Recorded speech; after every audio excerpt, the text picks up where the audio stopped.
हमेशा की तरह गौतम बुद्ध एक स्थान पर बैठकर साधना में लीन थे।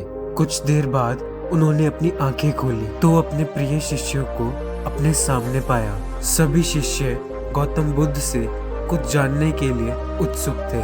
एक शिष्य ने आगे बढ़कर कहा, हे देव, हम जानना चाहते हैं कि उपदेशों का वास्तविक मूल्य क्या होता है। शिष्यों को संबोधित करते हुए गौतम बुद्ध बोले, यह आवश्यक नहीं कि कोई भी साधु संत पूर्ण व्याख्या करके ही उपदेश दे, बल्कि वह किसी भी कार्य अथवा इशारे मात्र से भी उपदेश का महत्व समझा सकता है। इसी विषय में मैं तुम्हें एक कहानी सुनाता हूँ। सभी शिष्य उस कहानी को ध्यान से सुनने लगे। गौतम बुद्ध बताते हैं, किसी नगर में एक सेठ रहता था। उसके पास आपात धन संपदा थी। उसका व्यापार दूर दूर तक फैला हुआ था। एक दिन एक साधु उसके दरवाजे पर भिक्षा मांगने के लिए आया। सेठ ने उसे भिक्षा दे दी। भिक्षा लेकर वह साधु जब जाने लगा तो सेठ ने उसे रोककर कहा, महाराज, मुझे कुछ उपदेश तो देते जाइए। साधु ने उसकी ओर देखा और बोला, हफ्ते भर बाद आज ही के दिन आऊंगा और फिर उपदेश दूंगा। अपने वादे के अनुसार अगले हफ्ते साधु फिर आया। सेठ तो उन्हीं की राह देख रहा था।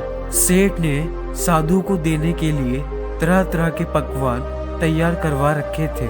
साधु ने उसके आगे अपना कमंडल कर दिया, लेकिन सेठ जैसे ही उसमें कुछ पकवान डालने को हुआ तो उसका हाथ वहीं की वहीं रुक गया। बोला, स्वामी जी, इसमें तो कूड़ा करकट है। तो साधु ने प्रश्न भरी निगाहों से उसकी ओर देखा। सेठ ने कहा, इसे साफ कर दीजिए। साधु ने उसे झाड़ पोंछ दिया।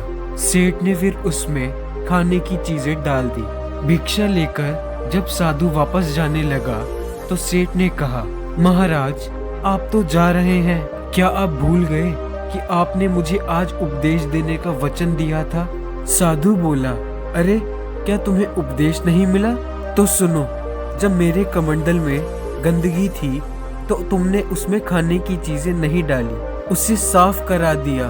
इसी तरह तुम्हारे अंदर न जाने काम, क्रोध, लोभ, मोह आदि न जाने कितनी बुराइयां भरी पड़ी हैं। पहले उन्हें साफ करो, तब कुछ पा सकोगे। तब सेठ को साधु के उपदेशों का मोल समझ में आया और उसने उसको अपने जीवन में ढालने का निश्चय कर लिया।